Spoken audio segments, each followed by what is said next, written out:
What's going on, guys? SLF Tuning here, and today I'm going to be showing you how to change your oil in almost any car. Let's go. This is most of the basic stuff that you'll need right here. You got yourself a jack stand, a jack, the oil pan, and a funnel, and then you just have a basic wrench, and then these right here are oil filter clamps. You don't technically need them unless it's really jammed, so they're just nice to have. We'll see if we need them in this video.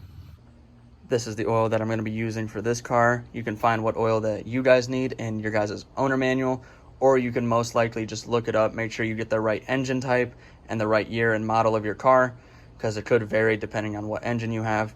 This is the oil that I need for my Volkswagen Jetta, and then this is the filter that I'll need. If you go to an AutoZone or a Walmart to buy your filter, there's a book that will show you exactly what you need. You just flip to the page of like Volkswagen or whatever your brand is, find your car, find your engine type, find your year, and you'll be able to find your oil filter, and you'll be able to go from there. So just pick up whatever you need, but you'll need oil and you'll need your oil filter along with those tools I just showed you. All right, so step one will be obviously open your hood. If you don't know how to do that, just come around to your driver door, open it, and most latches will be right here, as you can see, or some are a little underneath the car, right over here.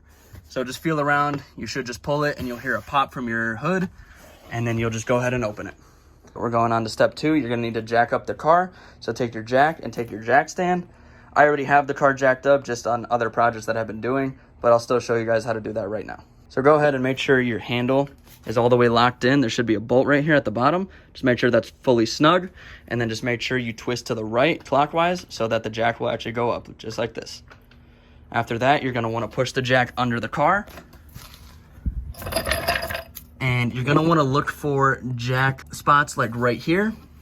And then to actually jack up the car, you're gonna wanna look for a little indentation just like this. This is where you're gonna jack up the car. You can feel around, make sure it's metal so that you're not pressing on the frame of the car. So once you line up where you wanna press your jack in, you just go ahead and crank it up a little bit. And then line it back up, make sure that it's staying leveled.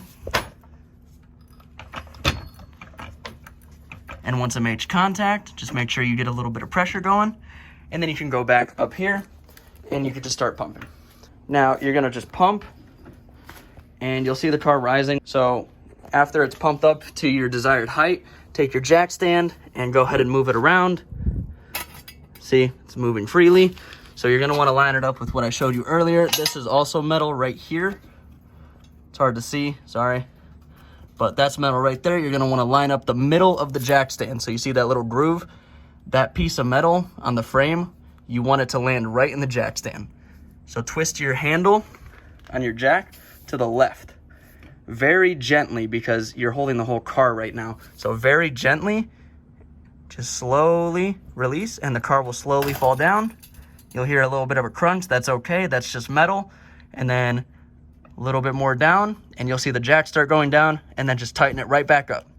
You don't want the jack to be making contact with the frame of the car. You'll want it to be right below the frame, just so it's an added precaution for jack stands because they are known to fail. So if you really want to, just to add that extra layer of protection, go ahead and take your tire off. Just put it right underneath the frame of the car as well, just for a little added protection.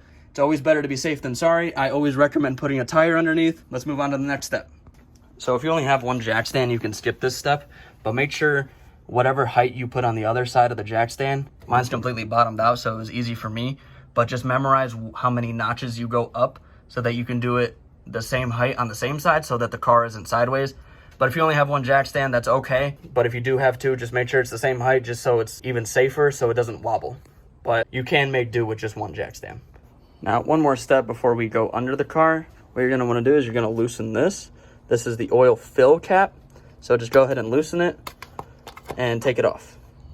So there you go, there you can see all the oil. And you're just gonna wanna put this off to the side, or just make sure it's in a secured spot that it won't fall and that you remember where it is, because you don't wanna lose that. Now the next step is, once you have the car jacked up, just lay something down flat or change into some dirty clothes that you don't mind getting super dirty. And then we're gonna go ahead and go under the car. Now once you go underneath the car, I already have the skid plate taken off, but as you can see, there's like bolt holes. And that's for the skid plate, which is actually over there. But you're gonna wanna take that off if your car has one. Most new cars have it. But once you get that off, you'll reveal your oil filter and your oil pan. And then you're gonna wanna locate your drain plug, which is right there, as you can see. Now, the reason I asked you to take the fill cap off is because it just flows better because less air in there. So you're gonna wanna take your oil pan now. You're gonna wanna find the correct nut size for your wrench. You're gonna make sure that the oil drain pan is right underneath the bolt. So as you can see, it's right there. You're gonna wanna figure out what socket number it is. And there you go, perfect fit. And this one is a 19, right there. So you're gonna wanna attach your wrench to it and break it loose. Now, since your wrench is on, make sure your wrench is on loosen, and you're just gonna wanna give it a little tug. Be careful, make sure you don't bang your hand. So now that it's broken loose, you should be able to just hand loosen it. As you can see, it's spinning. Now go ahead and fully take off your drain plug, and there you go. Make sure you don't lose this, and make sure if you have a washer on it, keep it. Because if you don't put that washer back on, it will start leaking oil. Now, I highly recommend that you use gloves, unlike me. Don't be like me, wear gloves. But make sure you take your drain plug and your washer and you put it somewhere safe. And then whenever you're ready, just take it and just give it a nice wipe down with a paper towel.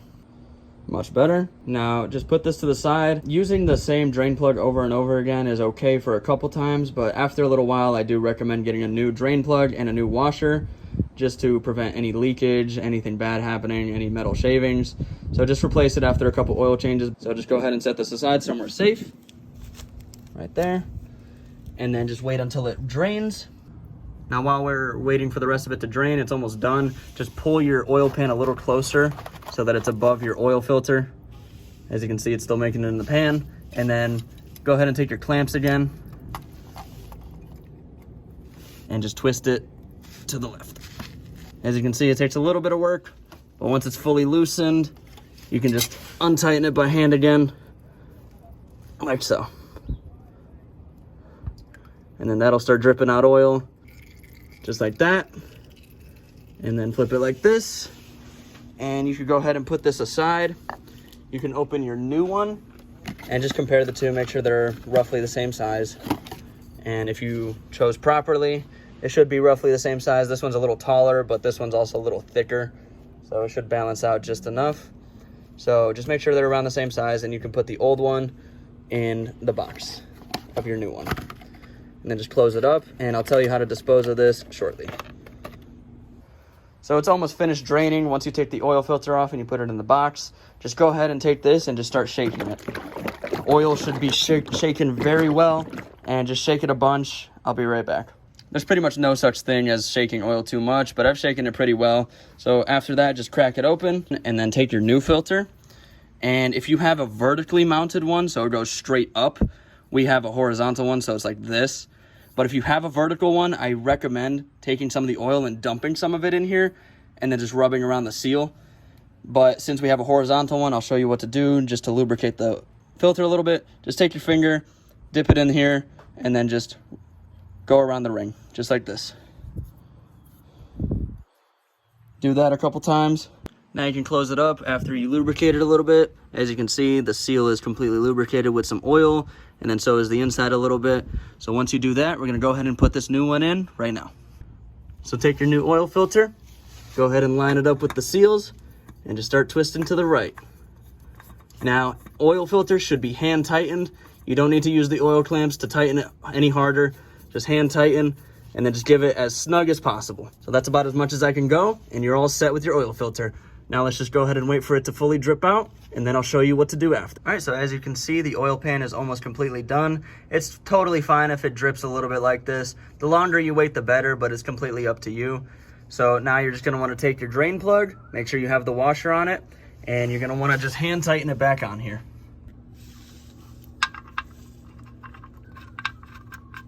Now this one, you're gonna hand tighten all the way until you can't, and then you're just gonna wipe down the area a little bit with a paper towel. If you want, it's not necessary, but I always like to keep my stuff clean. As you can see, my hand dripping oil. Definitely like to keep my stuff clean for sure. Now that you hand tighten your drain plug, you can just go ahead and pull this out. Now with the oil filter, you can just hand tighten, but with the drain plug, you're gonna wanna hand tighten and then move that out of the way so that you can make it nice and snug. So make sure it's on tighten and just tighten up until you can't really put any more force, and just do like about a quarter turn more. So, and done. That's all you need. You should be okay. Shouldn't leak as long as the wash is on there and as long as you tightened it decently enough, and you should be good. So we're done up here. Let's go up top. Now again, I'll show you how to dispose of the old filter and the oil in a little bit, but now that we're back up top, let's get to work. So remember I told you guys to take off that fill. You're gonna wanna take your funnel and you're just gonna plop it in here. So now that we're all done underneath, you're gonna wanna take your oil, close it up real quick, and just give it one more nice shake. All right, so now you're just gonna take your funnel, and since I have to hold it on this one sometimes, like I said, it will stick. So just hold it and just slowly let your oil flow in. So once you feel the oil getting a little lighter, like the bottle, just go ahead and stop and just leave it. And you're gonna wanna check your oil level just to make sure that you don't overfill. It's always better to underfill at first than overfill, because you can always add more and it's a lot easier than having to take your drain plug off and then having to deal with all that. So let's go ahead and check our oil level right now. So now that we're done filling, before you measure the oil level, just go ahead and jack your car up to take the jack stands out, and then you can take your jack out and do the same thing on the other side if you did have 2 jack stands. So let's go. So after you take your jack stand out, just go ahead and twist to the left, and you'll see the car slowly go down. Once it hits the ground, you can release a little bit more, and then go ahead and do that on the other side, same thing. All right, again, the jack stand is out, so you're just gonna wanna twist to the left, and the car's going down. So to check your oil level, every car has a yellow tab like this, or I think every car does. It should say engine oil on it or something like that. So just pull it out. You'll see a large stick come out, wipe it clean, and then dip it back in. And then now point it to the sun and see where your oil level is. As you can see, mine's kind of right there. So I overfilled just a little bit, nothing too bad. Now that we're done, you're gonna go ahead and take your oil cap, your oil fill cap, and you're just gonna put it right back on and just tighten. You heard that little click, just tug on it, make sure it's good, and you're all good up here. Now to dispose of the old oil, take your new oil bottle and put the funnel in, and then we're gonna take that old oil and we're just gonna dump it in the new. So just be very careful not to spill, just take your time with this part especially. So once you're done dumping that in, you're just gonna take your funnel, you can plop it in your oil pan, and then you can just set this aside for your next oil change. So now that you have your old oil and your old oil filter in the box and in the bottle, what you can do is you could take this in a bag, you could just put it in a plastic bag, and you can bring it to AutoZone and just give it to them. They'll dispose of it for free. At least the AutoZone next to me does. So you could go there, take it there, they'll take it for free, and that's how you properly dispose of it. So now that you checked your oil level and you're all good, the cap's back on, plugs are back on, the oil filter's on. Now what I recommend to do is just run your car, just turn it on idle for like 10-15 minutes, and then just go around the block, or go to the store, go do something to drive it around a little bit just to get all the oil flowing. But yeah, you are done. Congrats on your first oil change. This was my very first video, so thank you guys for watching. I hope you guys have an amazing day. Have a good night, guys.